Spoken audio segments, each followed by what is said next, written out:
Então, luz, câmera, ação. Estamos de volta para mais um round de fundamentos fundamentais de fundamentos de estatística.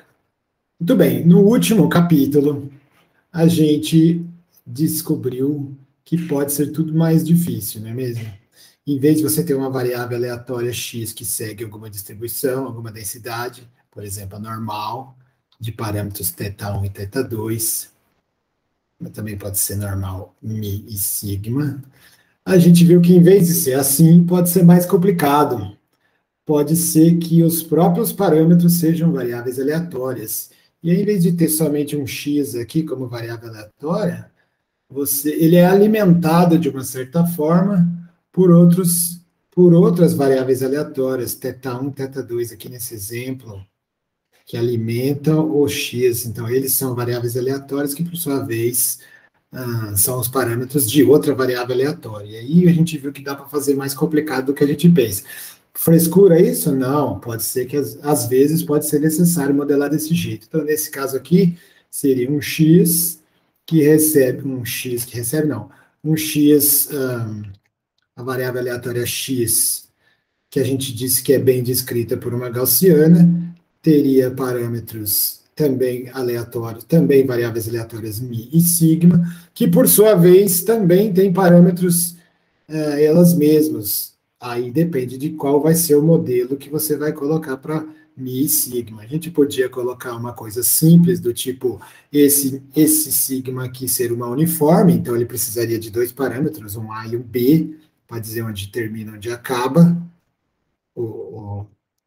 a variância, e esse aqui, que é a variável de locação de x, podia ser uma gaussiana, por exemplo, quer dizer, a gaussiana levando uma gaussiana, que também aí precisaria de dois parâmetros, um de locação L e um de dispersão D, por exemplo. Não, mas assim vai ficar muito místico, as pessoas não vão entender.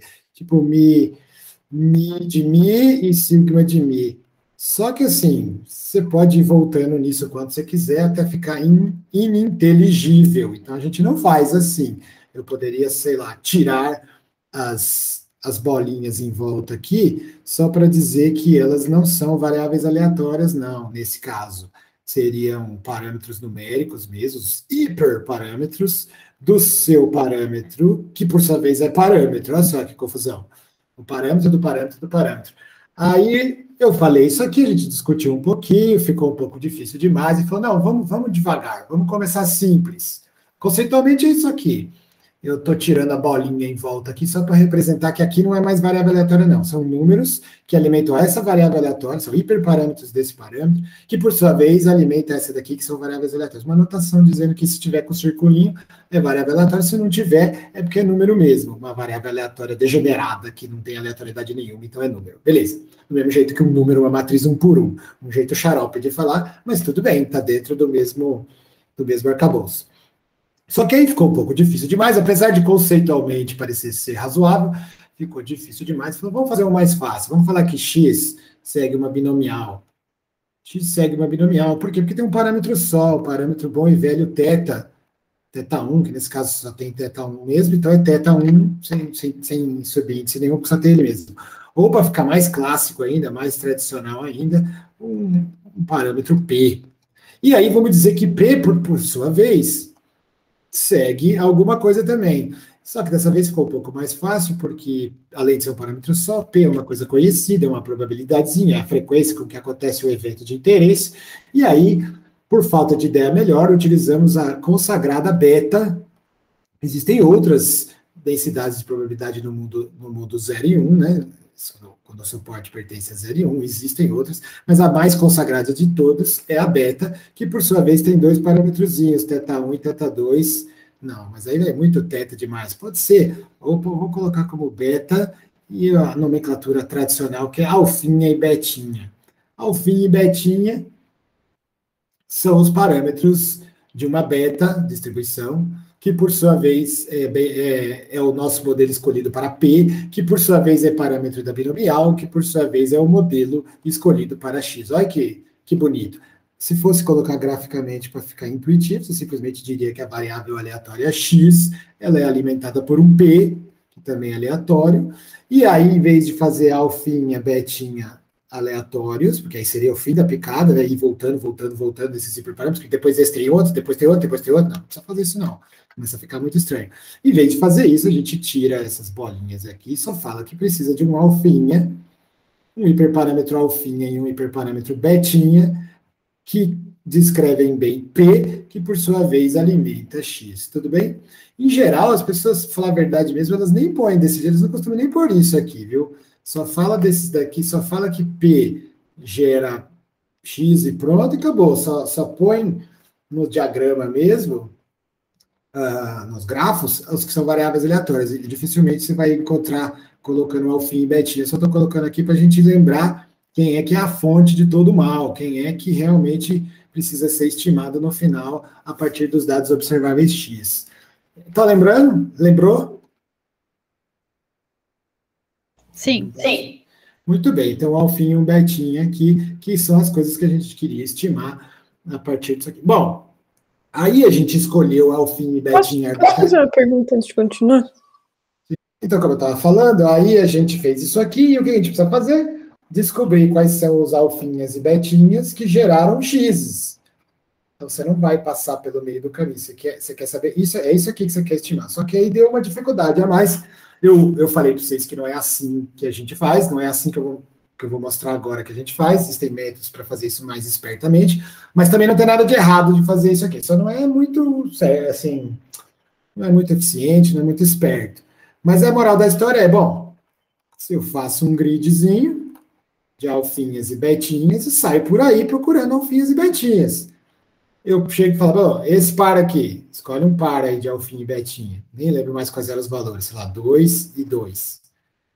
Põe alfinha 2 e 2, com esse alfinha e betinha 2 e 2. Com esse alfinha e betinha você simula, você sorteia um valor P, então vai ser o primeiro dos P's, sorteando de uma beta, porque você falou que veio de uma beta, e uma vez sorteado uma beta, você encaixa esse valor P na sua binomial, e aí tem os parâmetros lá, acho que eram 30 jogadas na binomial, e aí vai dar um X, vai sair o seu X no final. Se eu tiver um Pzinho e jogar 30 vezes, quantas observações vai ter? 8, 12, 50, não, 50 não pode, né? Só vai ter 30, 8, sei lá, e assim, puf. E aí, você tinha você jogava isso uma vez, outra vez, então 8, depois 7, depois 12, depois não sei o que lá, e aí você tinha um conjuntinho de dados, a sua distribuição, você tinha um conjuntinho de dados que eu já vou contar o fim do filme, né? Mas aí você tinha seu conjuntinho de dados, pronto. Aí você testa para outro, por exemplo, 7 e 5, outro parzinho, puf, faz tudo isso de novo, vai ter outro conjuntinho de dados, x7, x21, não, pode ser, x21, x12, e assim vai. Outro conjuntinho de dados. E assim você ia fazendo para várias duplinhas. Vários duplas, alfinha e betinha, até que você chegava em algum lugar que era bom. E aí a questão que eu deixei para vocês refletirem, que é o que nós vamos atacar hoje, é como você sabe que você achou o certo? Como é que você sabe que você chegou num parzinho que era bom? Quando a gente fez estimação, aprendizado, inferência, usando o princípio da máxima verossimilhança, você tinha uma coisa que te falava assim, bom é quando... O que era bom naquela época? Bom era quando você achava, era o argumento que você tinha que achar, θ vetor, sei lá quantos parâmetros tem aqui, que maximizasse uma certa função chamada de verossimilhança. Quando isso acontecesse, isso era bom, certo? Você tinha um critério para chegar lá, para falar, achei meu tetinha. Agora você não tem isso. Não tem um critério de máxima verossimilhança para você falar, opa, achei alfim e betinha, nesse sistema que nós estamos fazendo aqui. Nesse sistema que a gente está fazendo aqui, quando para cada parzinho, você tem um conjunto de observações, X, e você queria saber qual é o conjunto de observações X que melhor se adequa com aquela que foi, de fato, medida, com as observações. E aí ficamos no ar, foi aqui que a gente parou. Todo mundo lembrou do que aconteceu? Quem não lembrou, vê os vídeos passados também, o vídeo anterior. Mas tudo bem? Podemos continuar daqui? Sim. Então, o que tinha que fazer para resolver? Dessa vez, em vez de achar o tetinha que maximiza uma função, você tinha que achar alguma coisa que fizesse a distribuição que sai de cada um dos pontos, em particular desse aqui, a distribuição dos x's que sai, vou botar aqui, é que nesse caso o binomial ele é discreto, então pode ser P mesmo, o Pzão de x, ó, x, ixi, ficou confuso aqui, deixa eu pôr x minúsculo. A distribuição que saía daqui, vou pôr contínuo, tá? Só por preguiça, mas não é contínuo, é discreto. Puf. A distribuição que saía daqui, desse conjunto aqui, reflete nessa distribuição aqui, você queria saber qual dessas opções, a distribuição que saiu daqui, a distribuição que saiu daqui, a distribuição que saiu daqui, a distribuição que saiu daqui, qual dessas distribuições mais parece a distribuição experimental? Aqui, esse vai ser o critério. Percebe que não é a mesma coisa que o máximo verossimilhança? É outro critério de optimalidade. Eu vou dizer que, bom, achei, deu certo, o meu teta-vetor, o meu alfinha chapéu, betinha chapéu, ele é aquele que fizer a distribuição de x, ele é aquele que gerou a distribuição de x por esse processo de simulação, mais próxima da distribuição experimental. Aquela primeira de todas que foi obtida. Aquela que foi dada, né, como observação mesmo. Tudo bem? E aí eu deixei para vocês pensarem isso. Então é isso que tinha que fazer. Eu não esperava que vocês soubessem fazer, é o que a gente vai discutir agora. Mas era isso esse era o tchan do problema. Quer dizer, quando a distribuição gerada por um certo parzinho for a de menor possível distância com a distribuição dos dados experimentais, é porque, em princípio, ele é o melhor parzinho alfa e beta. E como naquele caso a gente estava simulando, e a gente sabia qual era o alfa e beta da mente de Deus, a gente pode ver se ficou bom mesmo ou não. E esse foi o código que eu mandei para vocês, que está no fim do vídeo da aula passada. Beleza? Depois que você refletir sobre o que eu acabei de falar agora ou no futuro assistir esse vídeo de novo, você olha a solução da aula passada e faz, tá, agora eu entendi o que está acontecendo. E eu vou te mostrar como que eu fiz, usando o bom e velho Kolmogorov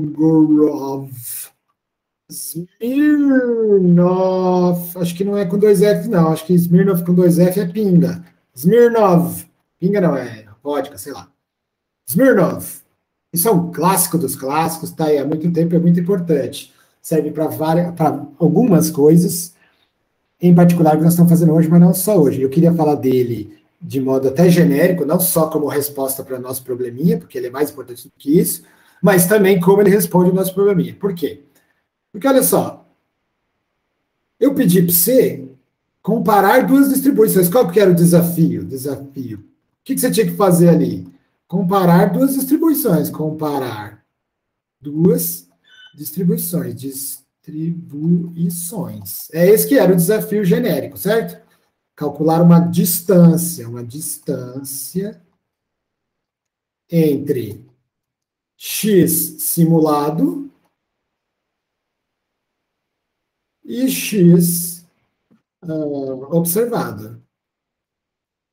Tudo bem? Percebe que é isso que era para fazer agora ou não? Quer dizer, percebe agora que era isso que era para ter feito? Sim. Tá? Então, esse aqui que eu estou desenhando em cor de burro quando foge é observada. Dependendo do betinha que você colocou, e aí vocês vão ver nos meus códigos lá, no código da aula passada, que está no final do vídeo, se você escolhesse um alfinho, um betinha aqui, por exemplo, bem nada a ver, por exemplo, esse aqui, 7, 5, você ia ver que a distribuição de x no final era assim.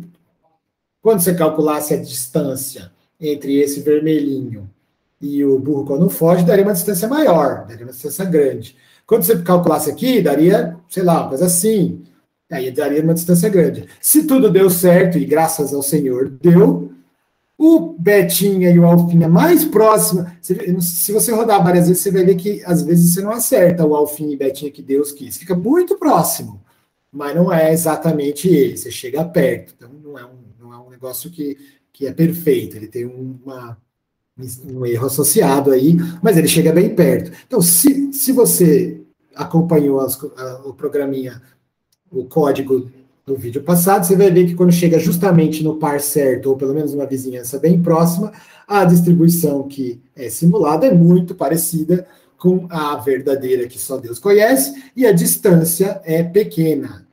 Não é zero, mas é pequena. Ou melhor ainda, desculpa, pequeno, zero, são conceitos que não estão permitidos aqui. É a mínima. A mínima distância D é aquela realmente gerada pelo parzinho alfim e betinha correto, ou pelo menos em suas vizinhanças, tá bom? Todo mundo percebeu isso do código? Alô? Eu meio que percebi. E vocês aí, os outros? Sim. Maravilha. Então tá bom. Então o código mostra isso aqui. Só que eu não expliquei de onde saiu aquela distância. E é isso que eu queria contar hoje. Então, quando você tem... Agora voltando ao problema genérico, não só para resolver a questãozinha da aula passada, mas o problema genérico de, ok, eu tenho uma distribuição teórica, ou que foi uma distribuição ou simulada ou teórica. Simulada a partir de alguma coisa, né? Porque se você tem uma distribuição teórica, uma formulinha, que é o que nós vamos falar agora, não precisa fazer a versão discreta do Kolmogorov-Smirnov. Você pode fazer a teórica mesmo. Desculpa, você não precisa fazer a versão empírica do Kolmogorov-Smirnov, do KS. Vou chamar de KS só. Você não precisa fazer a versão empírica do KS porque você tem a formulinha de verdade. Mas se você tem um monte de simulações, não vai... quer dizer, se você está fazendo simulações e você, portanto, gera quantos pontos você quiser, você basicamente tem equivalente ao que você teria com a versão analítica, que é uma equação, que tem uma equaçãozinha e, portanto, gera quantos pontos você quiser. O observado não, o observado é a quantidade de dados que você tem, o que você tem e acabou. Mas o simulado, teoricamente, é um observado de N infinito, que seria equivalente, em princípio, ao teórico curvinha mesmo, formulinha, tá bom? Esse KS aqui, o Kolmogorov, ele serve para você saber se... Ele serve, ó. O Kolmogorov-Smirnov, quando transformado em teste, no sentido de teste estatístico, a gente nem viu aqui ainda, a gente vai chegar lá, nos testes estatísticos. Eu vou me antecipar para manter só os conceitos, e depois a gente, porque eu não vou usar p-valor nem nada disso, nem nada dessas coisas de teste que todo mundo já viu aí alguma vez na vida, mas nessa disciplina a gente não formalizou ainda, não foi atrás disso. Mas quando você coloca do ponto de vista de Kolmogorov-Smirnov teste, ele vai te cuspir um p-valor para dizer se a distribuição que você está perguntando, se os dados que você está perguntando, eles são compatíveis com a distribuição teórica que você está supondo que é. É isso, para isso que serve o teste Kolmogorov-Smirnov. Você tem uma densidade de probabilidade que você acha que você diz que é, por exemplo, suponha que X é uma normal. Vamos ver. Então, se for uma normal, então certas coisas que a gente vai ver daqui a pouco, certas coisas têm formulinha e são assim. Vamos ver se bate com os seus dados? É isso que o teste faz. E aí ele cospe uma resposta sim ou não, a depender de nível de significância. Ele cospe um negocinho ou não, dizendo, cara, esses seus dados XN são normal não, hein, cara. Acho que não é gaussiano isso aí não sei de onde você tirou. Ou ele fala, não, com esses dados, com esse número, com esse tamanho de amostra que você tem, com esse nível de significância que você pediu, eu não posso dizer que não é. Eu não posso dizer que não é, pode até ser que seja. Tá entendendo a moral da história? Para que serve o teste Kolmogorov? Sim. Então, ou ele fala aqui, não é não, hein, velho? Ou ele fala, não sei, cara, pode até ser que seja, não posso dizer que não é, nesse nível de confiança e com esse tamanho de amostra que você tem. Para isso que ele serve. Mas ele é a aplicação mais bonita que tem dele, mas não é a única. Porque além de dar um teste de verdade, tem toda uma teoria por trás que não precisa estar no contexto de teste, que é o que eu usei, que aliás é o que eu usei no exercíciozinho aqui em cima, que é o cálculo da distância entre duas distribuições. O Kolmogorov-Smirnov, ele propõe uma forma específica de calcular a distância entre duas distribuições. Uma empírica, na verdade ele faz até com duas empíricas, tudo bem, mas agora eu vou falar aqui, uma empírica e uma teórica que você está querendo perguntar, tipo, esses meus dados são gaussianos, esses meus dados são beta, esses meus dados são... Ele vai responder, nossa, a distância está tanto.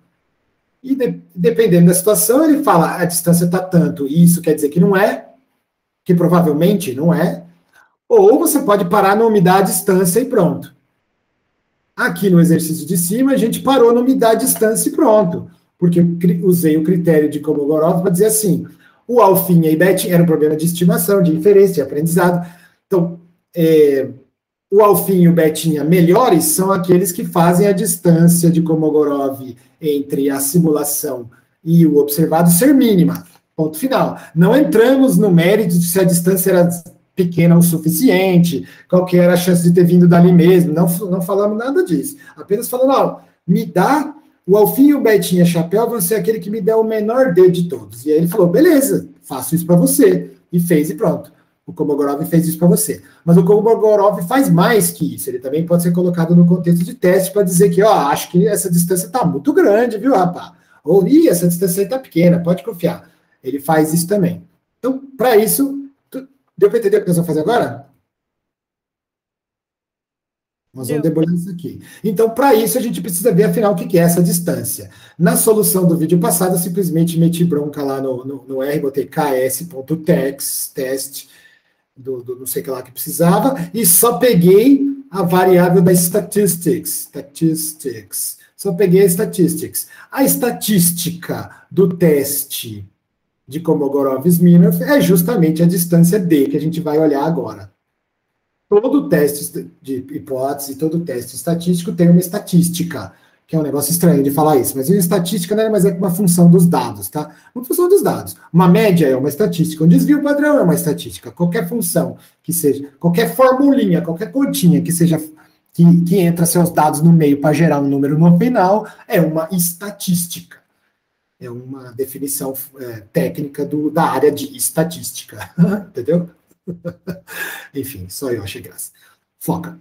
Então, eu peguei a estatística do teste, porque a estatística desse teste é justamente a distância D. Então, eu peguei só porque estava implementado lá no jeito. Mas a ordem lógica é o contrário, né? Primeiro você define uma distância D, e aí depois, se D for bem definida, e você tiver sorte, e você souber o que está fazendo, você consegue criar um teste estatístico a partir dessa distância D. Vimos em aulas mais passadas ainda, que quando a gente estava comparando duas distribuições, dois conjuntos de dados, não sei se vocês lembram disso, unidimensional, a gente queria saber se isso era igual àquilo, se a média desse era igual àquele, e a gente nós mesmos criamos estatísticas, que não são as que são usadas em geral. Em geral, o pessoal usa estatística T, na média de um, menos a média do outro, dividido por umas raízes aqui, que tem uns padrões, blá, blá, blá, nunca lembro de cor isso aqui, isso é uma estatística. Por que não fizeram só isso aqui logo de uma vez e pronto?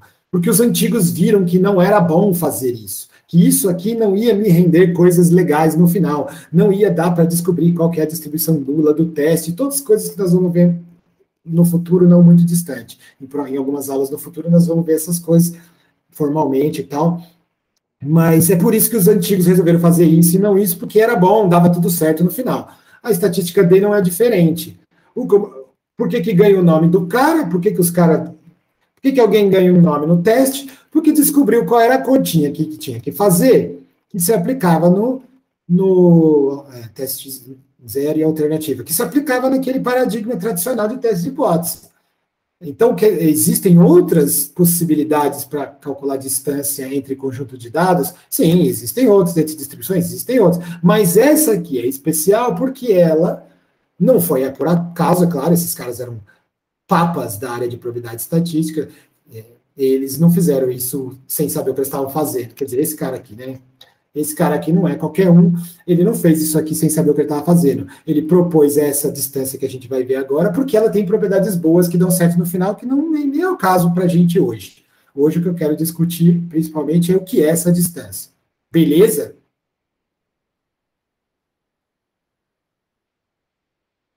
Beleza? Beleza. Então, tá bom. Então, o que é essa distânciazinha aqui? O cara chegou e falou, por que a gente não faz isso aqui, ó? Simplesmente do nada. Deixa eu pôr uma figurinha bonita. Vou tirar do Wikipedia a figurinha. Puf. Por que a gente não faz isso aqui, ó? Tirou do bolso do colete. Como quem não quer nada. Como se ele não soubesse que foi o mordomo que matou no final. Por que a gente não faz isso aqui, ó? Vamos pegar a distribuição cumulativa. Ixi, eu vou explicar tudo isso daqui a pouco. Vamos pegar a distribuição cumulativa teórica que você está dizendo que devia ser. Ah, X segue uma normal. Ah, é mesmo? Então tá, vamos pegar a cumulativa da normal e pintar de vermelho.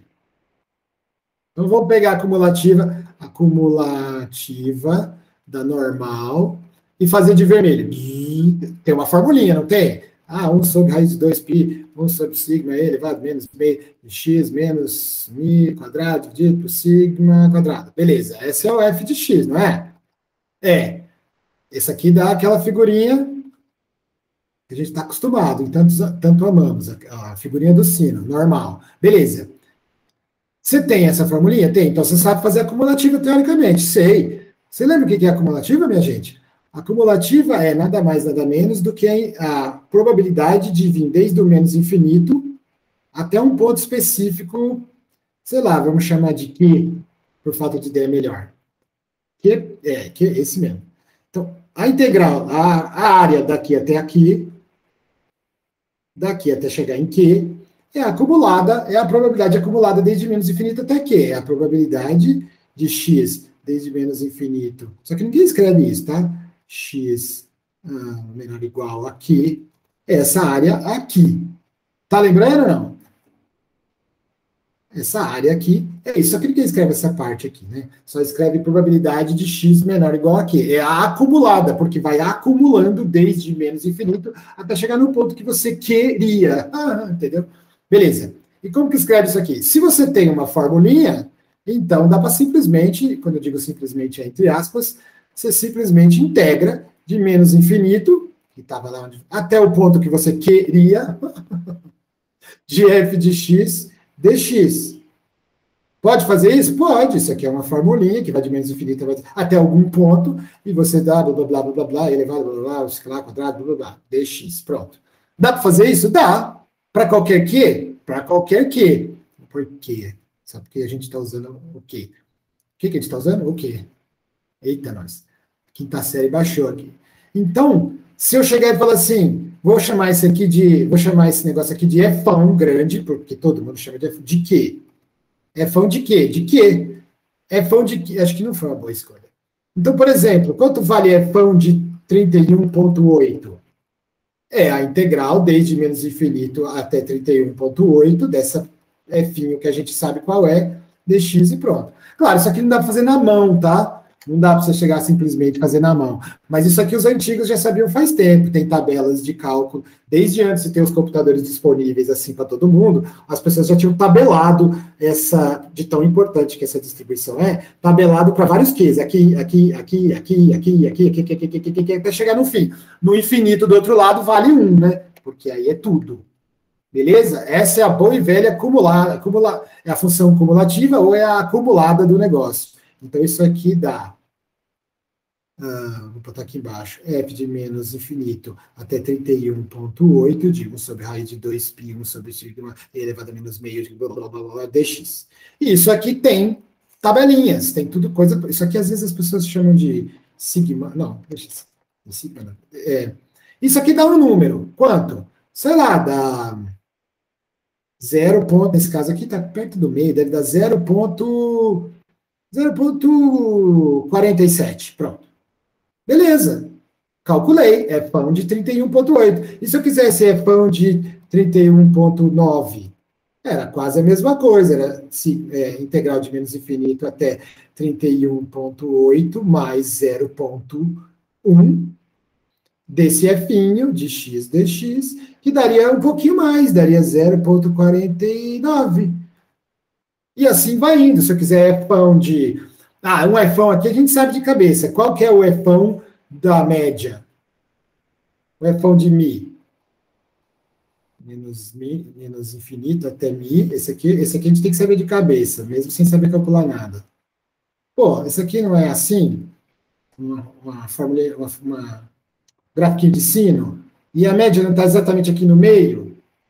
O mi não está exatamente aqui no meio? Então, essa área aqui tem que ser exatamente metade, né, minha gente? Então, esse aqui é o único que eu sei de cabeça, sem nem pôr número nenhum. Esse aqui eu sei que vai dar 0,5. Vai dar metadinha. E assim vai indo, tá bom? Deu para entender o que é a função f acumulada? Sim. É a cumulative, tem a PDF e tem a CDF, Cumulative Density Function. Também é a probabilidade de ir até um certo valor. No R, se vocês entrarem no help lá, agora falando de R propriamente dito, né? Se você entrar aqui no seu R e der um R norm, ele não volta o help, e der o help do R norm, ele não volta só o help da normal, ele volta das funçõezinhas associadas a ela, que não é só o gerador de números aleatórios, mas tem esse aqui também, ó. Peguei isso aqui do help. Então, a gente fez bastante. R, quando tem R na frente, é o gerador de números aleatórios. D é a densidade. Não falei para vocês, mas eu acho que vocês já ouviram falar, que se você colocar o p-norm, é essa funçãozinha que nós estamos falando aqui. É a probabilidade até chegar a um certo valor Q. Não escolhi esse Q só para fazer piada, não. É para bater com o help do R. Então, o valor Q que você entra aqui nas funçõezinhas do R é justamente esse que vai te dar. Os antigos não precisavam do R para fazer isso, eles já tinham tabelas calculadas e tal, deixavam pessoas calculando. Era um negócio importante ter nas bibliotecas essa tabela, uma tabela de integrais para ser usada. Mas agora está no alcance de qualquer celular, você vai lá e escreve e pronto. Então tá aqui, é uma das funçõezinhas da família. Em geral, as mais famosas têm D, P, Q e R. D é a densidade, que é a formulinha mesmo, é essa formulinha aqui, né? É a F'inha, é a densidade, é a F'inha. O P é a cumulativa, que é a Fona, é a cumulativa, cúmulo. O Q é o Q-norm, é o contrário, o Q-norm é assim, ele fala assim, em vez de você perguntar, em vez de você falar assim, me integra do menos infinito até o valor que eu mandei, e aí ele te dá essa resposta, é o contrário, é uma equação integral, olha só que louco. Vai de menos infinito até, sei lá, z desconhecido, de f de x dx. Você que apanhava de equação de segundo grau, fique sabendo que existem equações integrais também, o buraco pode ser muito mais embaixo. E você fala assim, qual é o z que me dá 0,95? Aí ele calcula isso para você, ele descobre o que tem que pôr aqui para dar 0,95. Não é a mesma coisa que a gente estava fazendo até agora. O que a gente estava fazendo até agora, eu te dava esse e você só calculava a integral e pronto, só entre aspas. Só calculava a integral e pronto. Existe a opção também de você fixar a probabilidade e descobrir onde é que para. Beleza. Esse estaria implementado nas funçõezinhas do R da família Q qualquer coisa. Então, R qualquer coisa gera números aleatórios, D qualquer coisa gera a densidade do qualquer coisa, Q qualquer coisa gera... Não. P qualquer coisa gera a probabilidade até aquele ponto, é acumulada, e finalmente o Q qualquer coisa gera um quantil. Você fixa a probabilidade e ele te fala qual é o valor que tem que ter para chegar naquela probabilidade. Às vezes, com funções, com densidades, modelos probabilísticos muito nada a ver, que estão implementados no R, as pessoas às vezes fazem só esse e esse. Deixa isso para lá, sabe? Mas, em geral, essas mais comuns vão ter sempre essa famíliazinha de 4 aqui, que são as 4 coisas mais importantes que você pode precisar quando está trabalhando com uma coisa desse tipo. Beleza, minha gente?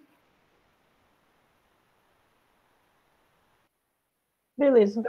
Beleza, então tá bom. Então, tudo isso foi para apresentar a função cumulativa, que a gente vai precisar aqui em vermelhinho, que o cara falou assim, ó, compara a cumulativa do modelo que você falou que era com os dados, com a cumulativa dos seus dados experimentais. Vamos ver como é que fica essa distância. Mas que distância? Então, vamos formalizar. Uma vez que agora a gente sabe o que é essa linha teórica aqui, qual que é a função cumulativa que deveria ser pelo seu modelo, normal é um caso particular, tá? Mas isso aqui funcionaria com qualquer um que você saiba fazer integral. Se você conseguir calcular, se você conseguir calcular essa integral, você faz essa curvinha vermelha teórica. E a curvinha azul é aquela obtida dos seus dados. Então, eu estou supondo que, pelo menos, saber fazer esse gráfico, a gente sabe. Agora, vamos ver o que o Kolmogorov mandou fazer com esse gráfico. Ele disse o seguinte, Kolmogorov mandou fazer o seguinte, deixa eu pegar aqui minha colinha. Ele disse assim, ó, faz o seguinte, vou pôr esse daqui, ó. A distância, vamos pegar a distância entre a maior distância de todas entre a sua funçãozinha f teórica, deixa eu voltar para o azul. Tá gravando? Tá. Ótimo, tá. Então, a sua funçãozinha f teórica, que você falou que era, e é realmente observada. Só fazendo um paralelo e voltando com o nosso exercício, o desafio do vídeo passado, ó. Tá vendo? É justamente o que a gente queria. A gente tinha uma observada em marrom aqui, e a gente tinha uma teórica, o esperado. Não por uma formulinha simples e pronta, como é simples. Até parece que a gaussiana e a integral da gaussiana é um negócio simples, mas simples maneira de dizer, tá? Simples no sentido de conceitualmente simples. Fazer não é fácil, mas conceitualmente é simples. É só uma formulinha e pronto. No caso nosso anterior, não era conceitualmente simples, porque existia uma camada de simulação no meio do caminho. Mas uma vez feito, está feito. Você tinha lá a sua distribuição obtida da simulação do parâmetro parzinho, para cada um deles, aliás. Então, uma vez obtida essa distribuição e uma vez tendo a distribuição teórica, você ia lá e calculava o dedo Kolmogorov e pronto. Eu não esperava que você fizesse nada disso, viu, senhores? Era para queimar os neurônios e pensar um pouco, mas não para resolver até o fim. Se você resolvesse até o fim, você não precisaria estar tendo esse curso, porque você já sabia o que tinha que fazer, não é mesmo? Estou voltando. Então, foi essa distância D que eu usei lá no exercício. O que foi isso? Parecia uma campainha. Ah, uma campainha. Sim, pode entrar, rapaz. Tudo bem? Senta, puxa uma cadeira aí. Puxa uma cadeira e senta aí. Não funcionou. Funcionou. Puxa uma cadeira e senta aí, pega um cafezinho e a gente tava só no começo, viu? Fica tranquilo. Bom. Desculpa aí, obrigado. Não tem importância, está gravado, qualquer coisa não. Recomendo fortemente você assistir o resto aí depois. Mas então, como eu estava falando, foi essa estatística, deu essa distância, nesse caso aqui nem usei ela como estatística, usei como distância mesmo, entre a distribuição teórica, obtida por simulação, o Kolmogorov não pergunta de onde você tirou, ele apenas pergunta cadê a teórica, e faz a diferença com a cumulativa observada. E como que é a cumulativa observada, né? É o que você está pensando mesmo, é simples, mas eu vou colocar aqui bonito, formal e elegante. É isso daqui, ó. Esse mostrito aqui. A cumulativa empírica, que as pessoas falam, a dos dados mesmo, nada mais é do que a contagem. É chique isso, né? Isso aqui é a variável indicadora, para dizer assim, ó, isso aqui significa assim, vale 1 se está entre menos infinito e x, e 0 caso contrário. É só isso, é um negócio estiloso para dizer quem vai ser contado e quem não vai. E aí soma tudo isso, ou seja, isso daqui nada mais é do que a soma de todo mundo que está no conjunto de dados empírico, né, realmente observado, que está entre menos infinito e um valor específico que você quer. Então, por exemplo, fão n, n no sentido de que foi experimental mesmo, você vê que esse n depende de quantos pontos você fez. Então, se for 30, é 30. Se for sei lá, eu vou deixar n, que é o tamanho da sua amostra observada mesmo, de 71,4, isso aqui nada mais é do que quantos valores observados são menores ou iguais, né, que 71,4, dividido por n, dividido por total, pronto. É isso, é simples assim. É simplesmente você põe um número e fala quantos pontos da minha amostra são menores que esse número. É isso que é fazer acumulada empírica. É um nome muito chique, uma coisa muito simples. Acumulada empírica. Empírica. Um nome muito chique para uma coisa muito simples. Só que aí você vai variando o x, tá vendo? Então você vai variando o x, você cria esse gráficozinho aqui. Se você for variando o x, você faz assim, ó.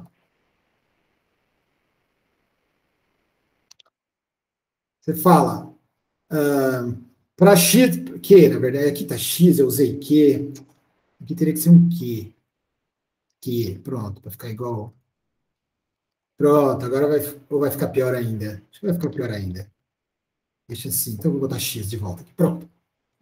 Então vai. X igual a menos 4. Quantos pontos tem menor ou igual a menos 4? Nenhum. Quantos pontos tem menor que menos 3? Nenhum. Nem na teórica, quer dizer, na teórica sempre tem uma probabilidade, né? Se vai de menos infinito a mais infinito, sempre tem uma probabilidade, mas é baixíssima, tende a zero aqui, talvez seja zero até fora de qualquer poder computacional de calcular, então é zero mesmo. Aí chega uma hora que não é mais. Então tem um pontinho aqui, ó, se você olhar mais de perto, tá vendo aqui mais de perto? Dê um zoom. Tem um momentinho aqui, esse aqui é o menos 2, esse aqui deve ser o menos, é maior até que o do meu pixel. Nesse momentinho aqui, a densidade teórica, quer dizer, acumulada teórica, já diz que deveria ter alguém. Em princípio, teoricamente, eu esperaria esse tantos por cento de gente com valor menos, sei lá, menos 2,1, sei lá que valor que é aqui. Mas o observado é zero, então pode ser que você não observou ninguém na prática menor do que menos 2. Aliás, foi isso que aconteceu mesmo, porque o primeiro valor aparece aqui, né? Tá vendo? O primeiro valor de todos da função cumulativa empírica mesmo, dos dados realmente observados, apareceu um pouquinho mais que 2, do que menos 2, deve ser no menos 1,9. Antes disso, você não viu ninguém. Então, para você, a empírica está zero. Mas a teórica diz que poderia haver alguém, sim. Então, já aparece um pouquinho aqui. E aí começa. Então, para cada pontinho desse daqui, para cada pontinho desse, você vai calculando qual é o esperado. É como se fosse o esperado. Não vou usar a palavra esperado, porque a palavra esperado é proibida, porque parece que envolve esperança e tal. Não é isso que eu estou falando. Mas é o esperado informal, tá bom? O esperado informal, se seguisse a densidade, o modelo matemático que você disse que segue mesmo, seria mais ou menos 0,4 de densidade acumulada, de probabilidade densidade acumulada é probabilidade, né, minha gente? A probabilidade acumulada até esse ponto aqui deveria ser 40%. Só que o experimental não viu isso, não. O experimental de verdade viu da ordem de 30%. Tudo bem. E assim você vai indo, montando as duas curvinhas. No final, claro que o teórico é 100%, senão não é uma probabilidade, é 1, né? 1, senão não é probabilidade, né? É 100% no final. E o empírico também, porque quando você botar um valor gigantesco que é maior do que o maior de todos que você viu, vai dar sempre 1. Se você colocar, por exemplo, se o maior de todos da sua amostra foi 128,1 e você calcular qual é a acumulada para 130, vai dar 1, que é 100%, mesmo na empírica. Qualquer valor daqui para cá vai dar 1, porque o número, quantidade de números observados menores do que blá, blá, blá, blá, blá, blá. Tudo bem? Faz sentido ou não? Faz. Maravilha. E assim você constrói essas duas curvas. Aí o Komogorov falou assim, vamos pegar o sup, é coisa de apostol, tá certo? O sup do if, do máximo, do limite, é o máximo. Vou colocar entre aspas aqui o máximo, porque o sup é o certo, tá? Porque tem a diferença entre o sup e o maior, e eu não lembro mais dessas coisas. Quase bombei no apostol azul. Mas aqui, só para a gente não ficar falando de sexo dos anjos, vamos tomar o máximo mesmo. Tem a maior distância entre o esperado, não é esperado no sentido esperado por esperança, mas entre o teórico, entre a cumulativa teórica, a probabilidade até esse ponto e a probabilidade até esse ponto empírica mesmo, essa distância ele chamou de D. Falou, vamos pegar aqui D. D vai ser a maior diferença possível entre as cumulativas teórica e prática, e observada. Pronto. Então, agora vamos pôr mais um pouco de intuição. Primeiro intuição, depois a gente entra nas continhas. Aí eles conjecturaram o seguinte, por que isso aqui é bacana? Ó, se a sua densidade, modelo, se o modelo que você está propondo para os seus dados não tiver nem pé nem cabeça para eles, por exemplo, você tem um negócio assim, dados experimentais de verdade são azuis, né? Então, dado experimental de verdade é aqui, ó.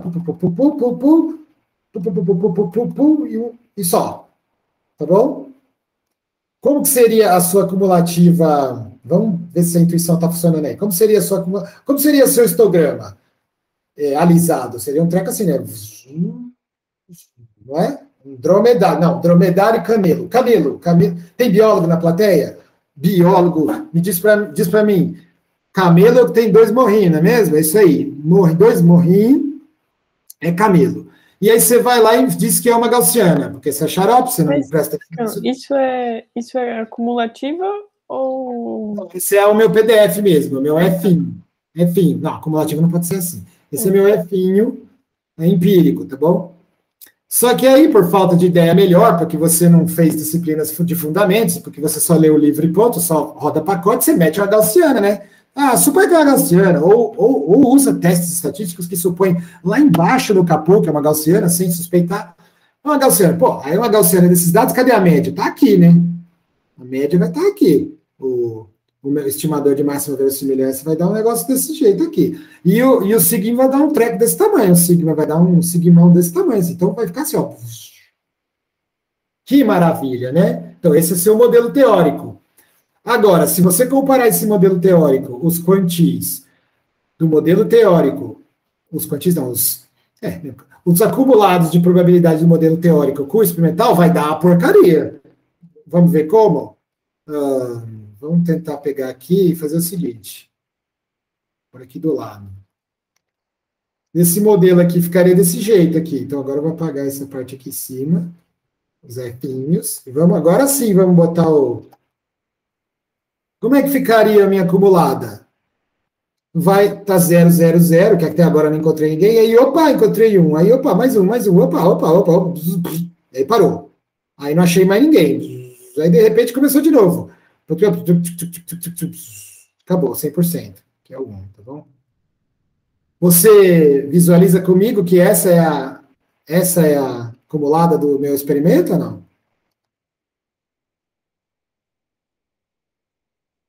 Sim ou não? Sim. Certo, maravilha.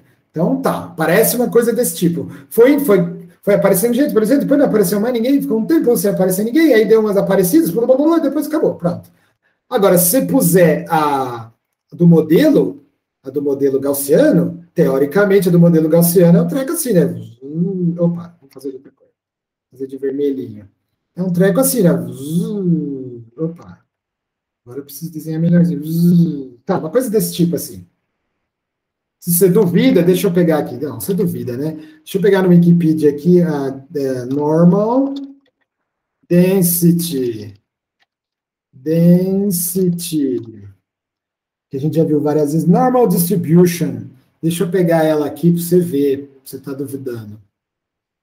Espera aí, achei. Ó, tirando do Wikipedia, hein? Vai dos burros aqui. Wikipedia. Ficaria assim, ó. Tirando do super trufo do Wikipedia, aqui em cima é a probability density function e embaixo é a cumulative distribution function. Então, seria uma coisa desse tipo, dependendo do... Deixa eu chegar mais perto aqui, para você ver que eu acho que eu fiz pequeno. Mas, ó, dependendo aqui dos parâmetros dessas curvas... Essa é a curvinha... Opa!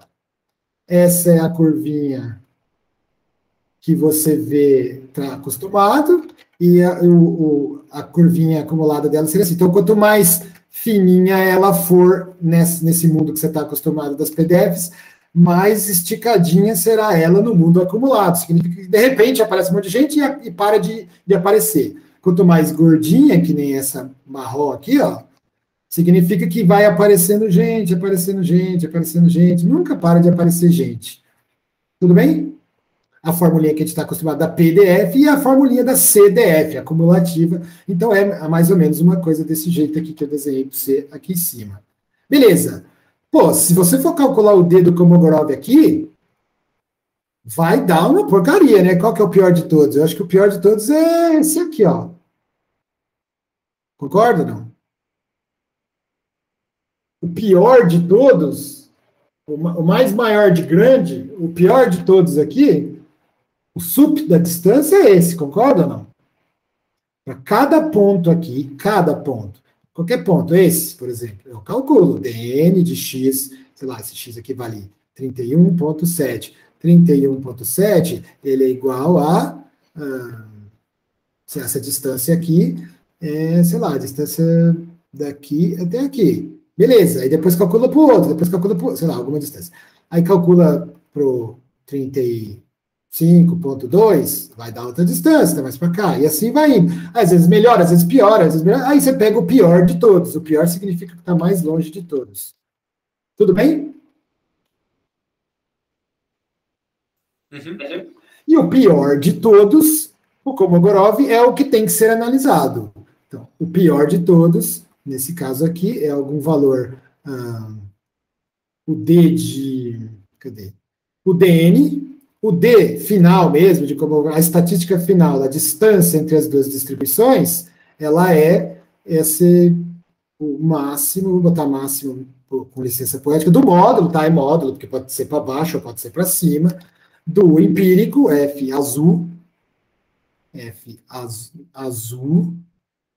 de N de X, não, F de N de X, não, aqui já encontramos qual é o N dele, menos o F'inho vermelho, o Fão vermelho teórico, nessa posição X aí.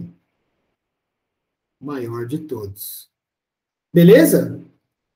E foi isso que eu usei no exercício da aula do vídeo passado, para saber quem que era o melhor alfinha e betinha. Eu disse que era o que tivesse a menor distância, a menor das piores, a menor das maiores, porque esse D já é, esse D, ele é a distância de Kolmogorov-Smirnov, quer dizer, ele já é o pior possível naquele gráfico, entre duas distribuições, e aí depois eu peguei o menos pior. Eu peguei o menor dos piores, é o menos pior. E disse que o menor dos piores, o menos pior, ia ser o alfinha e betinha escolhidos. Maravilha. No contexto de teste, sem falar se isso é grande, se é pequeno, se isso é bom, se não é. No contexto de teste, para ver goodness of fit, para ver se o modelo que você escolheu de fato tem pé e cabeça, não adianta só calcular o menos pior, porque o menos pior pode ser inaceitável, certo? Por enquanto, eu só falei como é que ele inventou essa estatística. Ele falou, vamos pegar isso. Vamos escolher o menos pior. Não, nesse caso aqui, vamos escolher o pior. Naquele exemplo lá da aula anterior, eu estava selecionando modelos. Eu queria qual dos modelos... quando eu escolhia alfa, o parzinho alfa e betinho, eu estava escolhendo modelos de P. Eu estava escolhendo distribuições de P no final, que se refletiam em distribuições de X. Então, eu escolhi a menos pior. Mas no contexto onde você está querendo saber se o modelo teórico proposto, esse vermelho, se ajusta bem para os dados, esse foi uma boa escolha para os dados, esse azul, não adianta só medir a distância D, porque aqui eu medi, beleza, essa é a menos pior, mas e daí?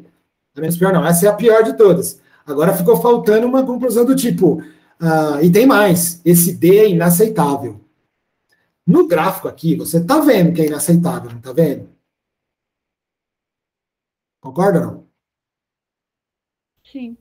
É inaceitável, você está vendo que um não é o outro de jeito nenhum, tá certo? Em geral, as discrepâncias maiores ficam nas bordas, tá?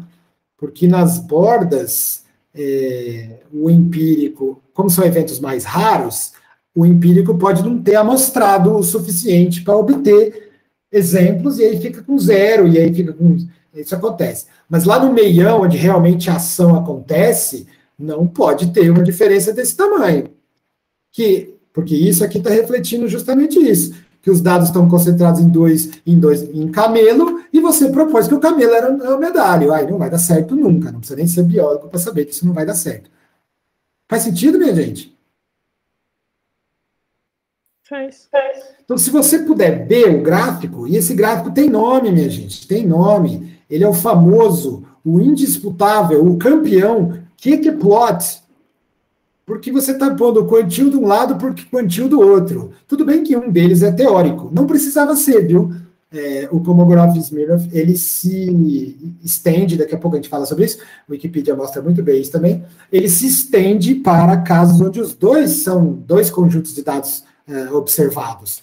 A filosofia que está por trás disso aqui se mantém, de você colocar a acumulada de um, acumulada do outro, no QQ-plot, botar os dois, como nos quantiles plots, vai plotando os quantiles de um, quantil do outro, e vai vendo o que acontece. Quer dizer, não é bem isso, tá? O QQ-plot não é exatamente isso aqui, não, tá? O QQ-plot a gente põe quantil de um com quantil do outro e vê se forma uma reta. Mas é como se eu pegasse a curva vermelha e a curva azul e fizesse um outro gráfico a partir dos valores. Não é exatamente isso aqui, não. Mas eles são, em princípio, eles são intercambiáveis. A informação de um está no outro e vice-versa. Mas é que o QQ-plot mostra mais direto ao assunto e esse aqui é mais teórico. Eu gosto mais desse. Enfim, voltando. Então, se você puder plotar os dois e olhar, você vai bater o olho e ver que... Se tivesse batido o olho nisso aqui, você já veria que não faz sentido, né? Mas se você puder bater o olho nesse aqui, é melhor também. Fala, alguém perguntou alguma coisa? Eu. Fala.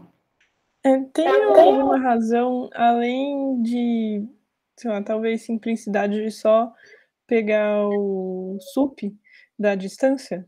Tipo, em vez de ver em todos os pontos se é igual ao longo de tudo, só pegar o máximo já é suficiente para falar, para tirar todas essas conclusões?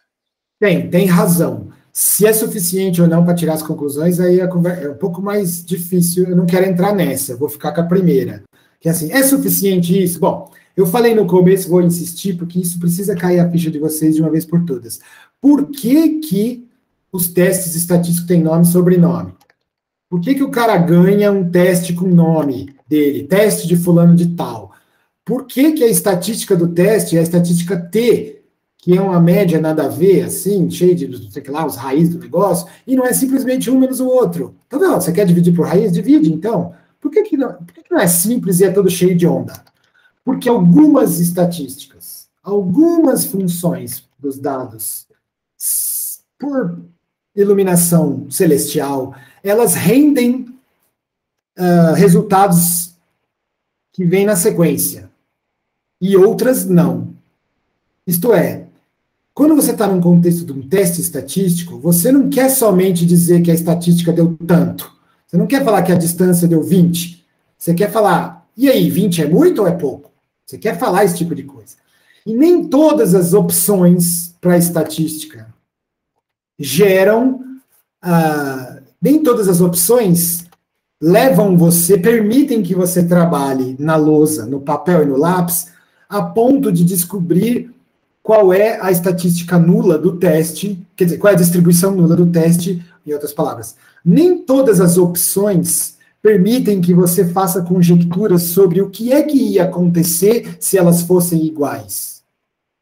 Que é o que a gente faz no teste T, é o que a gente faz no teste isso, no teste aquilo. No teste isso, no teste aquilo, quando você propõe uma estatística para o teste, quando você fala, eu quero que seja assim, a estatística de Venn vai ser x elevado a 3 menos e elevado de y barra dividido por cosseno de θ. Posso fazer isso? Pode. Vai servir para alguma coisa? Muito provavelmente não. Então, você pode propor essa função dos dados? Pode, fica à vontade. Só que ela, que eu acabei de inventar aqui, né? Ela não vai te levar a lugar nenhum depois. Com essa estatística que eu acabei de inventar, você não vai ser capaz de falar quanto daria ela se não tivesse diferença nenhuma entre os grupos. Sacou? Algumas estatísticas permitem que você elucubre teoricamente o que vai acontecer se x fosse igualzinho a y, quer dizer, se não tivesse diferença entre os grupos, se eles fossem iguais, então a estatística T ficaria assim, assim, assim, assim, assado, e a galera levanta e bate palma. Porque é difícil achar esse tipo de coisa, entendeu? Mas é isso que permite você dizer que a diferença T ficou muito grande ou ficou muito pequena. É a capacidade de poder dizer o que ia acontecer, teoricamente, se não tivesse nenhuma diferença. Eu estou falando genericamente da diferença de grupos T, que não é o que nós estamos falando aqui, só para tentar ilustrar a ideia geral. Nesse caso específico que nós estamos tratando aqui, se você tivesse feito outra Por exemplo, sei lá, vou calcular a média das distâncias, vou calcular a distância quadrática média das curvas, sei lá, fizesse alguma coisa que levasse a curva como um todo, vou calcular a área embaixo da curva, o AUC. Pode? Pode. Vai ficar bom? Não sei, porque o AUC, a área embaixo da curva do vermelhinho vai dar, sei lá, 0,87, a área embaixo do azulzinho vai dar 0, pouquinho menos, 71, e você fica com cara de taxa, porque você não sabe se 0,87 é muito maior que 0,71, você fica com isso e acabou, não tem o que fazer, entendeu? Mas pode propor outras coisas. Por isso que quando os gênios entram em campo, eles propõem alguma coisa que vai dar bom depois. Convenci você? Convenceu. Mas por que nesse caso, o SUP que vai dar bom? Vamos agora por isso. Diz a lenda que é a estatística, se elas forem iguais, se de fato Fn veio mesmo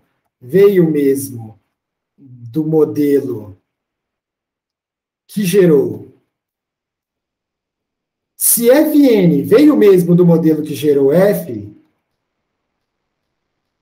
quer dizer, em outras palavras, se você acertou, né, se você propôs uma gaussiana e era mesmo, ou se você propôs uma gaussiana e realmente parece que é mesmo, então, se você acertou, esse D tem um comportamento específico. E esse comportamento cadê o Wikipedia para me ajudar? O comportamento de... Cadê? O comportamento dessa estatística é tal que... Tá sentado? Estou sentado. Não, peraí. É tal que... Deixa eu pôr esse aqui para não assustar muito. Ou não sei se vai adiantar assustar muito. Acho que vai assustar de qualquer jeito.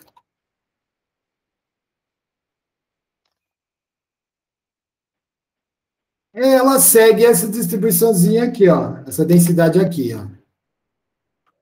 Diz a lenda que se você tiver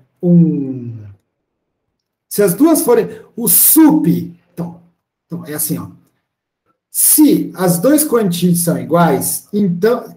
Se os dois quantis vieram do mesmo lugar, a mesma distribuição fazendo um movimento browniano. Então, olha só. Se a mesma distribuição estivesse andando por aí, só flutuando aleatoriamente, de acordo com o movimento browniano, tipo, às vezes eu vou para a direita, às vezes eu vou para a esquerda, é só uma flutuaçãozinha. Não é diferença de verdade, é só uma flutuaçãozinha do fato de ser aleatório.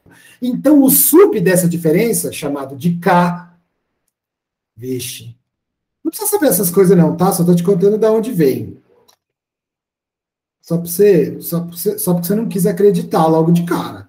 Se eu tivesse falado, não, eu acredito, beleza, toca o barco, você não ia ter que ver isso aqui. Pô. Então, se for um movimento brownianozinho, uma ponte browniana que eles chamam, não vamos... Se fosse um movimento browniano entre duas coisas que estão simplesmente vieram do mesmo lugar, então suas probabilidades, seus quantis estão só flutuando porque é aleatório, o sup do módulo dessas diferenças seguiria essa distribuição aqui. Porque ele falou, porque o Kolmogorov é o cara e ele disse para você acreditar. Então 1 menos 2 vezes, agora abre essa somatória aí, e elevado a, então se for 1 menos 1, 0, menos 1 elevado a 0 dá positivo, então é positivo, é por isso que está esse daqui. Menos 2x². Ou, na verdade, tá. Menos 2, K igual a 2 vezes, é isso. K é 1, 1 elevado ao quadrado, 1, 2 vezes 1, tá. Mais, próximo, K2. 2 menos 1, 1, menos 1 elevado a 2, menos 1 elevado a 1 é menos 1 mesmo, então o próximo termo é menos. Lembra de séries de Taylor, que às vezes ficava positivo, negativo, positivo, negativo, positivo, negativo, ficava alternando? Provavelmente você já bombou numa matéria dessa na vida. Cálculo alguma coisa. Isso aqui é uma forma de escrever elegantemente sinais que se alternam entre positivo e negativo. E elevado. Lembra aquele dia num outro vídeo que eu falei, escolhe aí uma distribuição? Que pena que a gente não pegou essa, hein? Porque senão, o cara reclamando, qual que você estava reclamando? Daquela sim. Tinha um cara aí, cujo nome não vou falar, que estava reclamando de uma... É bullying, hein, professor? Estava reclamando uma distribuiçãozinha que parecia uma tenda, falou, não, mas tá difícil. E o outro aluno também que falou, não, mas eu não quero saber de Maxwell Boltzmann, porque é difícil, porque tem uma raiz. Cara, raiz, você não viu nada, sabe o que quer dizer esses 3 pontinhos? Significa que vai somando até perder a paciência. Que você nunca vai ter a densidade de verdade, você converge para ela. É lindo isso, não é mesmo? Como que o cara chegou nisso? Cara, não sei, eu não consigo. Eu sei que é assim, é um resultado amplamente estabelecido, mas eu mesmo não teria a capacidade de reproduzir isso aqui, não. Eu simplesmente acredito e o nome de Kolmogorov tem poder. Isso aqui não é coisa para criança, mas as crianças acreditam, não é mesmo? Nós todos aqui acreditamos que tudo isso é verdade. E elevado a menos meio de 2, 4, x quadrado, depois um mais e elevado a meio, ixi, e assim vai ainda até ficar desse jeito aqui. Para você não ficar com uma cara de, pô, mas que distribuição é essa? Vou te mostrar o grafiquinho que o Wikipedia mostra, porque eu não vou obrigar você a fazer essa distribuição agora. Não seria nada do outro mundo, depois que te deram a fórmula, mas eu vou pegar ela pronta aqui só para você ver a cara dela. A cara dela é assim, ó. Então, feche os olhos e imagine, antes de eu copiar e colar, imagina a cara dessa distribuição. Não é tão do mal assim. Ela é assim. Bonito, né?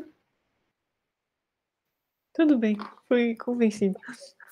Foi convincente? E aí menos, e aí mais, e aí tudo até o infinito. Então, o Kolmogorov falou que se tivesse vindo mesmo do mesmo lugar, então essa estatística que eu inventei, você tem alguma ideia melhor? Não, seu Kolmogorov. Pode ser assim mesmo. O que é isso? Que área debaixo da curva o quê?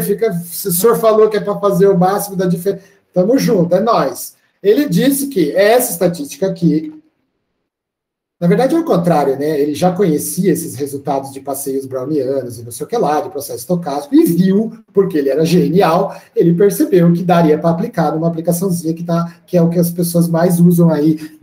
O nome dele tem poder, ele tem vários outros resultados, é um matemático poderoso. Mas isso aí é o que as pessoas mais usam. É tão assim, deixa para lá que ninguém vai entender, que já botaram o KS teste nos pacotinhos, que é para você não evoca o nome do cara à toa, sabe? Porque pode ser pecado. Não evoca o nome dos caras, vai que ele aparece, então já chama de KS teste, a maioria das pessoas, rodou um KS teste, rodei. Nem sabe que o buraco é mais embaixo. E nem precisa saber mesmo, tá? Depois que você assistir essa aula e falar, nossa, que legal, toca usar o KS testes como se nada tivesse acontecido. Não é necessário dominar nada dessas coisas para usar, mas para valorizar é necessário. Então, o cara propôs esse aqui, ele disse que a distância, se fosse assim, daria tudo certo no final. Por quê? Porque quando esse vem desse, ou quando os dois são processos estocásticos semelhantes, processos estocásticos, o mesmo processo estocástico, se você pegar a diferença entre realizações de suas probabilidades cumulativas, essa diferença é um passeio browniano, é uma ponte browniana, seja lá por isso aqui, é uma ponte dos dois processos brownianos, e a diferença, o máximo dessa diferença segue esse treco aqui. Não é bonito? Fala que sim. Sim, fala que sim. Sim. Maravilha, essa é muito bonito. E com isso, esse resultado permite você botar uma distância real lá, concreta, medida, por exemplo, essa, e perguntar qual que é a probabilidade de um negócio, de dois negócios iguais, gerarem uma diferença desse tamanho. Dois negócios que, em princípio, são iguais, gerar uma diferença desse tamanhão aqui. Gerar a diferença definida desse jeito, tá? Desse tamanhão. O Kolmogorov fala, nem a pau que dá para fazer isso. Ou ele fala, certeza que vai fazer isso. Entendeu? É isso que está por trás. Eu não vou entrar no mérito disso hoje, porque vai ter uma aula só sobre testes estatísticos. Eu não quero falar disso hoje, eu já quero ficar só com a intuição. Mas a moral de todos os testes estatísticos, em particular do Kolmogorov-Smirnov, é essa. Você arruma um jeito teórico ou experimental, se você tiver sorte. Se tiver sorte, você tem experimental, você tem um monte de controle negativo. Aí é maravilha. Se tiver se tiver distribuição do controle negativo, ou permutado, ou sei lá como você resolveu fazer ele, aí você não precisa ficar fazendo elucubrações teóricas top, que nem essa daqui. Mas se você não tiver nenhuma ideia melhor, você vai ter que usar a teoria. Então, teoricamente, se os dois processos tivessem vindo do mesmo lugar, essa distância É muito, muito raro obter essa distância para dois negócios que vieram do mesmo lugar. E aí ele termina aí, ponto. Quem diz que a gaussiana não serve é você. O Kolmogorov não fala isso, ele fala assim, você chega e fala, suponha que seja gaussiano. Aí ele fala, é? Bom, se fosse gaussiano, dificilmente haveria essa diferença, hein? Mas aí é com você que sabe. Acabou. Ele não fala qual que é o certo, ele não fala então qual que é, não existe isso, não tem o gerador de modelos. Por isso que você tem que ter uma cultura geral de modelos estatísticos, saber mais ou menos o que está fazendo, porque se a gaussiana falar que não é, e agora? Agora você tenta outro. Então, bom, você jogou sua gaussiana, jogou seu modelinho de dois morros aqui, esse aqui eu chutei o pau da barraca porque tem duas populações, obviamente, aqui, mas vamos tentar uma outra coisa, vamos fazer assim, ó. Goodness of fit. Posso fazer uma perguntinha? Desculpa aí ter chegado atrasado, mas isso serve então para qualquer, assim, como você está falando, isso é um teste para fit, para qualquer coisa. Então, se você tem distribuições, independente do que seja, se é a distribuição de um parâmetro, distribuição de qualquer coisa, você testa. Tá. Quer ver? Ó, não, claro, para não ser snake oil, para não vender snake oil para você, óleo de cobra, não é que serve para qualquer coisa sempre, nunca é assim, né? There's no free lunch, vai ter um preço no final, tá? Mas é um teste geral para ver a qualidade da sua hipótese, assim, sei lá, eu acho que isso é uma normal, e aí você vê se é uma normal. Esse é o tal do goodness of fit. Então, não é grátis, tem suposições por trás, tem casos onde dá errado, não existe lanche grátis, tem que, para manjar de verdade, saber exatamente quando pode usar, quando não pode usar, tem que se afundar um pouco mais, tá bom? Eu não quero entrar nisso hoje, eu quero falar que é um negócio que serve para quase tudo. Esse exemplo que eu copiei do Wikipedia também agora, perceba que as duas são empíricas. Então você tem dois conjuntos de dados, você quer saber se eles vieram da mesma distribuição. Dá para fazer isso também? Dá. A ideia do Kolmogorov é a mesma. Percebe? Essa curva vermelha aqui, desde que você saiba desenhar ela, se você souber desenhar a curva vermelha, o princípio dele está valendo. É claro, se não seguir, se não tiver nas condições da ponte browniana, isso aqui vai ficar menos bom. Vai começar a não ser, essa estimativa não vai ser tão boa quanto você pensa. Aí começa os detalhes de verdade. Mas em princípio, em geral, quer dizer, em geral não, mas em princípio, a ideia é relativamente simples. Você tem uma cumulativa teórica, que é a curva vermelha, de qualquer coisa. Vamos supor que gaussiana não deu certo. Então, eu propus uma coisa assim, os meus dados estão assim, tá? Isso não tem cara de gaussiano, né? Se eu tivesse que chutar alguma coisa, eu diria que é uma coisa assim. Bastante gente aqui, vai caindo e faz assim. Certo? Isso não tem cara de gaussiano. Mas aí eu não fiz disciplinas sobre isso, eu sou um pouco naivo no mundo da estatística, e aí eu pego o livro, o texto, meto a gaussiana e pronto. Se você meter a gaussiana e pronto, aqui vai dar uma média, vai dar mais ou menos aqui. Porque esses caras vão puxar a média, tudo bem? Concorda ou não? E aí o desvio padrão vai dar, sei lá, uma coisa desse tipo aqui. E aí você vai dizer que é assim, ó. Não representa bem seus dados, né? Dá para ver que não representa bem seus dados. Como é que você faz isso formalmente? Faz o negócio lá que a gente acabou de fazer, beleza, vai dar um negócio assim, você vai falar, ih, meu D ficou grande, hein? E aí o teste de Kolmogorov vai falar, ih, seu D é estranho, porque difícil, ele vai falar assim, ó, dificilmente você ia descolar um D desse. Esse D dificilmente apareceria de uma gaussiana nos seus dados, hein, cara? Ponto final, tchau, Kolmogorov out. Pronto, desligou. Aí você, um pesquisador, fala, acho que não é gaussiano não, cara, porque ele falou que dificilmente uma gaussiana geraria um D desse. Aí, tá, se não é gaussiana é o quê, então? Aí cabe a você escolher outra. Aí você fala, não vou escolher essa não, vou escolher uma log normal, faz de conta. Eu vou botar log normal aqui. Aí você fita log normal, com máxima verossimilhança, não sei o que lá, tudo que a gente aprendeu. Tudo que a gente aprendeu nos últimos dias aí, e o modelo dá uma coisa assim. Opa! E aí você resolve fazer o Kolmogorov test. Smirnov, não vamos esquecer dos Smirnov. Só ele é assim. Você vai lá e resolve fazer o X aqui, o Q, porque é Q, hein? Não é X, é Q. Não vamos confundir no Wikipedia lá o que... Não, é X também, tá, tudo bem, mas eu quero botar em Q para ficar assim, para ficar claro que é o positivo. Aí você vai lá e faz o azul, é o teórico, então um monte de gente no começo, né? Um monte de gente aqui no começo, aí depois vai faz umas curvas de sobrevivência ao contrário. Beleza, aí chega no fim, tem mais umzinho aqui, acabou, pronto. Aí você faz o teorético e fica o negócio assim, ó. Você fala, olha, peraí que ficou ruim. Aí você fala, olha só, cara. Aí a distância de Kolmogorov, a pior de todas, é aqui, por exemplo. Aí o Kolmogorov fala para você, cara, ó, não é tão incomum assim, não é tão surpreendente obter essa distância D de dois caras que vêm do mesmo processo estocástico, não, viu? Só isso. Aí o Kolmogorov para. Ponto final. Aí você fala, então, quer saber? Eu vou falar que é esse marronzinho mesmo. E pronto. E aí você fala que o fitness foi bom, foi um bom fitness. O modelo que eu escolhi estava realmente ajustando bem aos dados, porque o Kolmogorov falou que dificilmente... O Kolmogorov, ele fala que ele te mostra se deu ruim. Ele não fica falando se deu bom, entendeu? Se deu ruim, ele vai falar, ixi, isso aí não sei não, hein? E aí cabe a você descartar e pôr outro no lugar.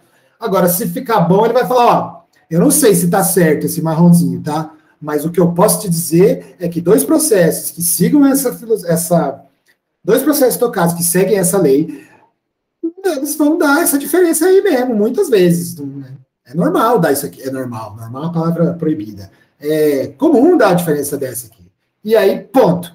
Acabou. Tchau, Kolmogorov. E aí você conclui que, bom, então deve ser esse mesmo, vou ficar com esse mesmo. E se tiver um outro assim, você pôs log normal, e aí você, sei lá, inventar a distribuição agora que eu nem sei se existe. Distribuição de Blubbles, que quando você ajusta ela com seus melhores parâmetros, θ1 chapéu, e θ2 chapéu, e θ3 chapéu, e θ4 chapéus, é uma distribuição de 4 chapéus. Você ajusta ela com o máximo verossimilhança, ela fica assim, ó. Ó, fica assim. Kolmogorov vai falar para você que a distância dele, que ele inventou, entre verdinho e marrom... não, peraí, deixa eu explicar isso direito. A distância dele entre azul é entre o empírico, entre os dados, que o pessoal chama de empírico, entre os dados e o verde, e o modelo verde, de 4 chapéus, modelo verde de 4 chapéus, ela é menor do que a distância dos dados e o modelo marronzinho, log normal, 2 chapéus. Θ chapéu, sigma chapéu. E aí você fala, então deve ser esse, né? Também tem que tomar cuidado. Porque o teste Kolmogorov vai falar assim, ó, essa distância é menor que essa. E as duas passaram no meu critério de xaropice. Ponto final. Quem disse que essa aqui verde era melhor do que a marrom foi você, não foi o Kolmogorov.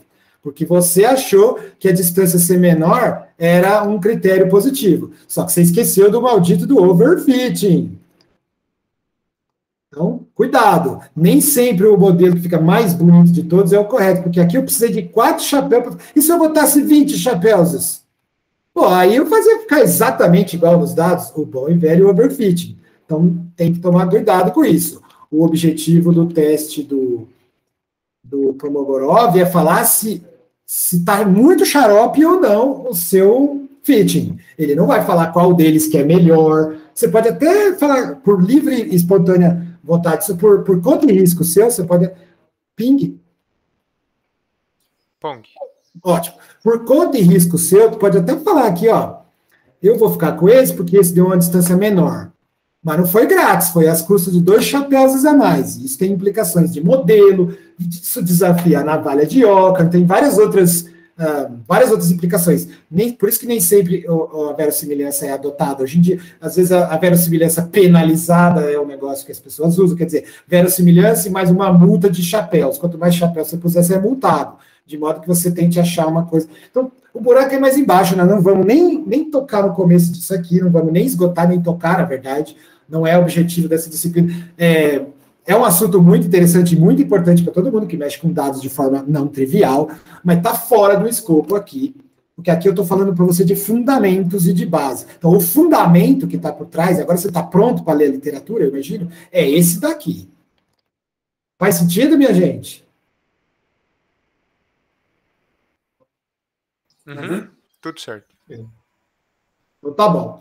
Ó, eu vou, pelo menos a parte de novidade e exposição, eu vou encerrar por aqui. Agora a gente pode começar a conversar. E também, se não tiver nada para falar, a gente vai embora e pronto. Eu vou só recapitular rapidamente, tá bom? E aí a gente começa a conversar. Então, o que foi que a gente fez? A gente fez o seguinte.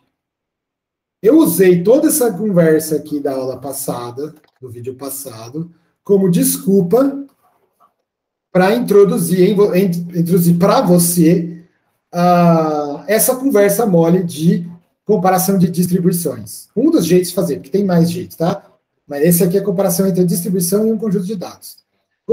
Quando você simulava, não sei o que, isso aqui tem a ver com o vídeo passado, a aula passada, beleza. E foi usada essa ferramenta, a ferramenta do Kolmogorov, como a solução para encontrar o melhor parâmetro alfim e betinha da melhor simulação que se enquadrava com nossos dados. Como eu disse da outra vez, esse não é o melhor jeito de resolver esse problema. O melhor jeito de resolver esse problema é usar estatística bayesiana, inferência bayesiana, que vai ser o nosso próximo tópico a partir da semana que vem. Aí nós vamos começar a falar de Bayesian. O melhor mesmo era inverter essa setinha e achar o de cima em função do de trás. Mas isso aqui serve para ilustrar como funcionaria se você tivesse um modelo hierárquico. Algumas ideias aqui você vai aproveitar para sempre, mas na prática mesmo as pessoas não fazem isso. É mais sofisticado do que isso. Mas o esqueleto está aqui. Beleza. Aí eu expliquei o que aconteceu. Aí eu usei de propósito essa distância D. É um uso não tão comum da distância D quanto o uso que se faz no teste. Mas como a gente não falou de testes ainda, que a gente vai falar depois que falar de Bayesian, como a gente não falou de testes ainda em seu rigor, eu não quis introduzir tudo isso aqui ainda, mas eu comentei porque não tem criança nessa disciplina e todo mundo já ouviu falar dessas coisas, pelo menos. Então eu não preciso ficar fingindo que isso não existe. Mas não falamos ainda, então eu não abordei. Então eu fiz um uso não muito... Opa, meu celular está tocando. Peraí, deixa eu desligar. O capitão está chamando. Então, na fonte. Perdão. Voltando. Já silenciei. Então tá. Então eu fiz um uso não tradicional da distância, mas que tá valendo também. Por quê? Porque aqui eu queria achar o menos pior. E o meu critério de ajuste para achar alfa e betinha era o menos pior de distância do Kolmogorov. Lindo, acabou, fechou, pronto. Mas aí eu aproveitei e peguei o gancho para te falar sobre o Kolmogorov-Smirnov. De onde é que eu tirei esse D? Eu tirei do Kolmogorov-Smirnov. Podia ser outra coisa? Podia. Mas o Kolmogorov-Smirnov é um clássico dos clássicos. Pelo amor de Deus, esse spam. Fica tocando sem parar. Vou tirar o volume desse trem. Pronto. Foca. O Kolmogorov-Smirnov é um clássico e é por isso que eu usei o D também. Ele serve, o mais clássico, a aplicação mais clássica dele é para saber se é normal. Mas não é para isso que ele serve para muito mais que isso, para qualquer distribuição. Por quê? Porque ele faz assim, médios, quantis, blá, blá. Aí eu introduzi, para quem não conhecia, esses conceitos todos aqui de quantil, integral, vai daqui até ali, blá, blá, blá, acumulativa. Então, a F-pão é acumulativa, tanto a empírica quanto a teórica. O teste o procedimento do Kolmogorov para ver se para ver se isso aqui ficou bom, para ver se você propôs um modelo adequado, ele exige que você saiba calcular a função cumulativa. Por quê? Porque ele vai fazer essa estatística aqui. Ele tirou do chapéu essa estatística. Tirou do chapéu não, porque chapéu é esse. Tirou da cartola essa estatística aqui, essa distância. Aí alguém falou assim, não, mas por que é essa? Não podia ser outra? Podia ser a área embaixo da curva, podia ser a média das distâncias, podia ser a menor, porque é a pior. Podia ser qualquer coisa. Mas essa daqui tem propriedades boas para quando você quer fazer a pergunta do ponto de vista teórico. Talvez se ele tivesse computadores e tivesse capacidade de fazer permutações e fazer não sei o quê, um monte de big data, ele não precisasse de nada dessa teoria. Mas, naquela época era assim e ficou, todo mundo usa esse treco, é um teste famoso, então tem que saber. Bom, Essa estatística ela é conveniente, por quê? Porque quando isso é o mesmo que esse, a diferença entre os quantis segue um passeio browniano, uma diferença browniana, uma ponte browniana, não sei qual não lembro mais qual é a diferença entre essas coisas, só lembro do browniano. Browniano é assim, muita agitação e pouco deslocamento. Então, quando você fala que uma reunião está browniana, pô, essa aula está muito browniana. Quer dizer, tem muita agitação e pouco deslocamento. O professor fala e não fala nada. Então, é uma aula browniana. Quando os dois vêm do mesmo lugar, essa diferença é um passeio, é uma ponte browniana, e a ponte browniana pode ser, se for uma ponte browniana, o Kolmogorov sabe que a distância tem que ser, a distribuição de probabilidade é essa daqui, esse monstrinho. E com isso, você pode dizer se um D está muito grande ou muito pequeno. Se está esperado é uma palavra proibida. Se está muito grande ou muito pequeno, para esse parzinho empírico teórico que você colocou. Se for um exemplo como esse, vai dar um D muito grande para ser verdade. E aí ele vai acusar você, falar, ó, tem coisa aí, hein, filho? Pum, acabou. E aí você decide o que fazer para frente. Então, essa é a aplicação mais tradicional. A mais tradicional mesmo é tomar esse aqui gaussiano e fazer um teste de normalidade. E existem outros testes de normalidade, o Kolmogorov não é o único, quer dizer, o fato dele funcionar para qualquer um custa. Se você tivesse desenvolvido, custa em precisão, poder, capacidade de achar a resposta, ela é menor do que testes específicos para a normalidade, como o teste de quem? Como é que era o nome dele? Shapiro, não sei o quê. Ei, nunca lembro dessas coisas. Um momentinho só. Qual que é o nome do teste do Shapiro? Shapiro-Wilk Test, isso mesmo. Shapiro-Wilk Test é um que serve para normalidade mesmo, e aí não é genérico, e ele é melhor para a normalidade, porque ele foi desenhado para isso. O do Kolmogorov é para qualquer um, inclusive para a normalidade. Eu gosto do Kolmogorov porque o cara era um cara matemático poderoso, que não fez só isso aqui não. Beleza.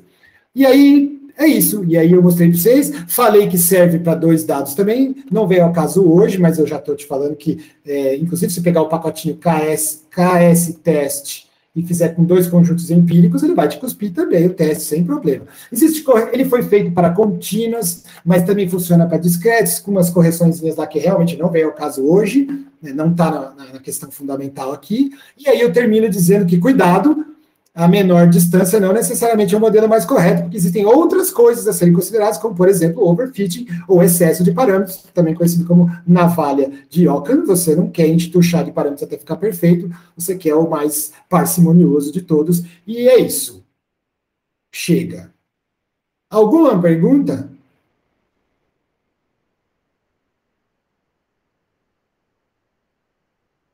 Dou-lhe uma. Não. Dou-lhe não, então tá bom. Então vamos encerrar por hoje. Não vai ter lição dessa vez, vou deixar vocês descansarem. Eu quero que vocês façam a liçãozinha do vídeo passado, simula você mesmo. Se tiver muito a fim de fazer alguma coisa porque você gostou muito disso, mas eu não mandei, estou falando isso porque eu quero que vocês se concentrem nas outras coisas também, não só ficar fazendo a liçãozinha do RBase. Mas se você gostou muito disso, fala, pô, isso aí é muito útil, eu preciso trabalhar mais com isso, então teste. Olha só. Gera uns dados aleatórios segundo uma distribuição que a gente aprendeu várias aí durante esses vídeos, durante essas aulas. Gera algumas aleatórias, roda o KST se for em R, se for em Python, eu não sei como é que chama a funçãozinha, mas deve ter também. E faz para você ver, faz lá para você acreditar. Mas não esquece disso aqui. Existem condições para que o p-valor, que eu não falei nada disso, mas se você tiver a fim de mexer com isso, para que o p-valor do teste de Kolmogorov-Smirnov falha mesmo, existem condições. Então, para dizer se um D é muito grande ou não, se seria gerado ao acaso ou não, existem condições que têm que ser obedecidas, não é festa também. Agora, calcular o D, sem falar se está grande ou não, simplesmente calcular o D e achar o menor dos Ds, ou simplesmente calcular o D para ver o que acontece, isso aí é livre. É só pegar e fazer assim, não tem impedimento nenhum aqui.